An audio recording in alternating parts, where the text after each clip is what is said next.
Today, I want to analyze the failure of Hasbro Interactive and give some constructive suggestions. Hasbro is one of the world's largest toy companies, which was founded in 1923 in USA. In 1995, in order to develop electronic game arena, Chief Executive Alan Hassenfeld appointed Tom Dusenberry to build a new division named Hasbro Interactive. In 1997, at the start of the Macroprose and Avalon Hill expanded Hasbro Interactive's production line and contributed to the revenue reaching 196 million, with 23 in profit in 1998. 1999 is a turning point for Hasbro Interactive as the cooperative office planned the revenue target reaching 1 billion within 3 years. In order to achieve this ambitious goal, Hasbro Interactive used a series of acquisition and licensing deals, leading to excessive costs in 1999. Hasbro Interactive had lost 74 million in revenues. In 2000, Hasbro Interactive decreased their business plan for revenues from 1 billion to 300 million for long-term strategy. By the end of 2000, Hasbro sold the Hasbro Interactive and Games.com website to a French company, Infogrames, for 100 million, so as to create ongoing revenue stream for Hasbro company. In addition, 40 former employees in Hasbro Interactive headquarters were fired by Infogrames only after 2 months of acquisition. There are three main issues causing the failure: conflict, motivation, and communication. Conflict is defined as disagreement through which the parties involved perceive a threat to their needs, interests, or concern. In this context, Hasbro Interactive's CFO Dyer was at the opposite side of the other colleagues. Mrs. Dyer's management posed a threat to staff's concern about their tasks, and their changes were not welcomed at Hasbro Interactive. Specifically, she began implementing more exacting financial systems, but it was difficult for managers to get information about the amount of inventory in the retail trade or the total commitments to outside product developers. Furthermore, former President Dusenberry thought her management exerted negative effects on unity of team, resulting in the lack of confidence in corporate leadership. Extrinsic motivation is a behavior driven by external rewards such as money, fame, and praise. Because the revenues of Hasbro Interactive had doubled during the first 2 years, the employees got handsome rewards from the bonus plan, which made them blindly optimistic about Hasbro Interactive's future development. Moreover, in 1999, with the undesirable extrinsic motivation competing with metal, Hasbro immediately established the 1 billion revenue goal for Hasbro Interactive, which caused the failure of Hasbro Interactive in the next 2 years. Furthermore, insufficient motivation also exerts detrimental effects on the development of the company. Hasbro Interactive wanted more product developers to meet the requirements of launching new developed project Game.com, but the main obstacle was that potential employees lack motivation to serve in the company. According to Hasbro's two-factor theory, hygiene factors like salaries, wages, and other benefits play a critical role in influencing general satisfaction of employees. Every employee in Silicon Valley only concerned about when this company was going to public so that they could get profit from the tracking stock. Confronted with these difficulties of hiring developers, the company had to delay the Game.com project.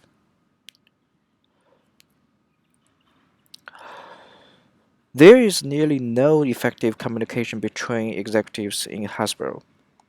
More specifically, There would be a lack of communication between plan maker, Mr. Dusenberry, and other senior executives.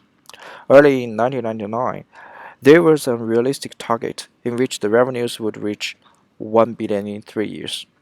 The target cannot accomplish unless revenues doubled annually. Apparently, it was an emotional and conversational plan. At that time, several senior executives considered about risks related to the pursuit of the rapid growth. Nevertheless, nobody took action to go against the 1 billion goal. Consequently, the capital spent on 1999 exceeded the plan set before. Moreover, in terms of monopoly promotion, Hasbro Interactive was deficient in communication with Jane Racing Parsons, who was the licensing agreement manager. Actually, the colleagues in Hasbro Interactive believe that they know what is going on with the brand. However, they could not conduct the research as in depth as Jane does. There are also some analysis about some managers. J.K.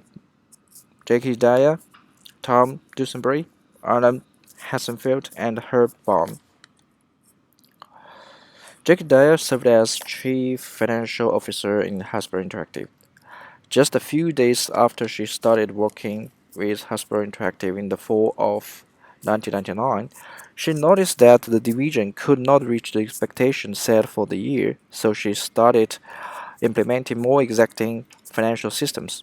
From this case, we can find that Daya has high conscientiousness because she was responsible for the division and wanted to carry out new financial system to help the division make more profits. On the other hand, she couldn't get the support from other colleagues. Other employees were mad at everything because they thought that Daya's changes would devastate innovation and creativity. Also, Mr. Dusenberry thought that the new financial system suggested by Daya was like a disaster. However, even though she couldn't get it thoughts, she didn't take the antagonism personally, so she has relatively high agreeableness. In addition, confronted with such disagreement from other colleagues, she didn't have negative emotion like depression and anxiousness. Instead, Daya seemed to be calm and self-confident, which showed that her high emotional stability. Tom Dusenberry was president of Hasbro Interactive. He used to work for Parker Brothers, a company that Hasbro acquired in 1991. According to his visionary, aggressive and ambitious characteristics, Chief Executive Alan Hassenfeld appointed him to manage the Hasbro Interactive. Based on five personality model, the personalities of Dusenberry can be analyzed as follows. Dusenberry is completely an extrovert. He is gregarious because he has a leading ability to bring his people together. Further, he is energized by social interaction. For example, he is proficient at motivating staff's enthusiasm. Moreover, Dusenberry is low in agreeableness. After financial executive Mr. Hargreaves criticized his management that spent much more time on valuing acquisition target than managing financial details, he got annoyed and insisted on his former plan. Furthermore, after CFO Mr. Varikier revised the revenue goes from 1 billion to 300 million, the changed purpose lowered Dusenberry's motivation because 300 million revenues is extremely low compared to the former investment. Dusenberry was depressed and decided to give up his position, which shows that Dusenberry is low in neuroticism. Alan Hassenfeld served as chief executive of Hasbro Company. He is high in agreeableness and openness to the experience. He took initiative to developing the interactive games and searching relative qualified managers. However, his agreeableness let him turn over enormous power and authorities so fast to Herb Baum, a person who left the company at stake. Herb Baum, the former chief executive of Quaker State Oil, was hired by Hassenfeld in 1999 to handle the management challenges in Hasbro Company. The obvious imperfectness of Baum's personalities is low conscientiousness. For example, once Dell Corporation gave him an offer to be a chief executive, he left Hasbro Company immediately. He doesn't only want to be CEO, but also wants to be in charge of everything in the company. He left the Hasbro company to achieve his personal goal when the company was in big trouble. Hassenfeld commented that Baum's heart was never in the business compared with other staffs worked for Hasbro for decades. From social context perspective, Dusenberry takes the whole control of building the Hasbro Interactive business, including organizational structure, product selection, and partnership agreements. Also, the reporting structure that Dusenberry reported directly to Hasbro's corporate office about mergers and acquisitions makes Hasbro Interactive separated from other divisions. All these management structures enhance Dusenberry's referent power, which brings a higher admiration and respect for him in Hasbro Interactive team, but referent power lowers the effective communication in the team when the leader makes any appropriate decisions or goals. Personnel just follow the leader's idea without any doubt. Finally, we give some recommendations regarding the problems mentioned above. Restorative justice program is kind of conflict approach, which means bring together persons who were harmed with those who did harm, whether it was physical, verbal, or emotional.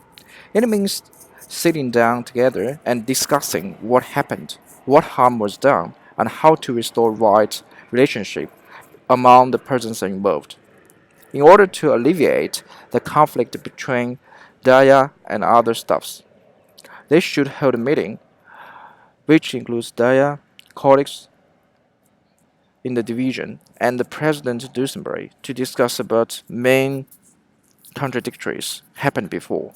For example, Daya can place more emphasis on the importance of implementing more exacting financial systems, and at the same time, managers should raise the problem of collecting data. Moreover, Daya should persuade the Dusenberry to provide information about the amount of inventory in the retail trade quickly to other staffs. This meeting would help the colleagues to eliminate their misunderstanding about Daya, and Daya can carry out her plan more effectively. Motivation in work teams has a key role to play for survival and competitiveness of business. Goal setting theory is an effective method for working teams to address motivation problems. Hasbro Interactive needs a specific, measurable, realistic goal for development. Instead of that unrealistic 1 billion revenue goal. Furthermore, the main difficulty for the development of the game.com is having sufficient project developers. Hasbro should set up a goal for the future to motivate potential staffs, as most potential employees care about whether the program game.com will go public. Making the venture listed would be the first goal to accomplish. If those potential employees know the venture has goal and potential to go public, they may prefer working for game.com because they still have chance to make profit from tracking stock. From this perspective, the lack of labor of Hasbro Interactive would be addressed. Another effective way is promoting intrinsic motivation among the staffs in Hasbro Interactive. Corporate culture training for every staff could enhance the level of loyalty and responsibility. For example, if Bob's loyalty was improved through corporate culture training, he would generate more sense of belonging and would not leave the company. The last one is the communication approach. Obviously, the communication deficiency caused the excessive investment in 1999, resulting in the failure of three-year plan for 1 billion revenues. With regard to the communication between Mr. Dusenberry and other senior executives, regular face-to-face interaction is still the most effective way to improve the communication, which enables other executives to suggest a bond to seize the unrealistic plan immediately. From this standpoint, the financial risks of 1 billion revenue plan will be reduced. Additionally, suggestion boxes would also be beneficial to communication because other managers and staffs are able to give suggestions confidentially and anonymously. Finally, computer information system can be utilized in Hasbro to improve the communication between Jane Recent Parsons and Hasbro Interactive. Normally, personnel in Hasbro Interactive do not prefer consulting with Jane, so Jane can put up useful information about consumer insights in the information system, which may help Hasbro Interactive make wise decisions.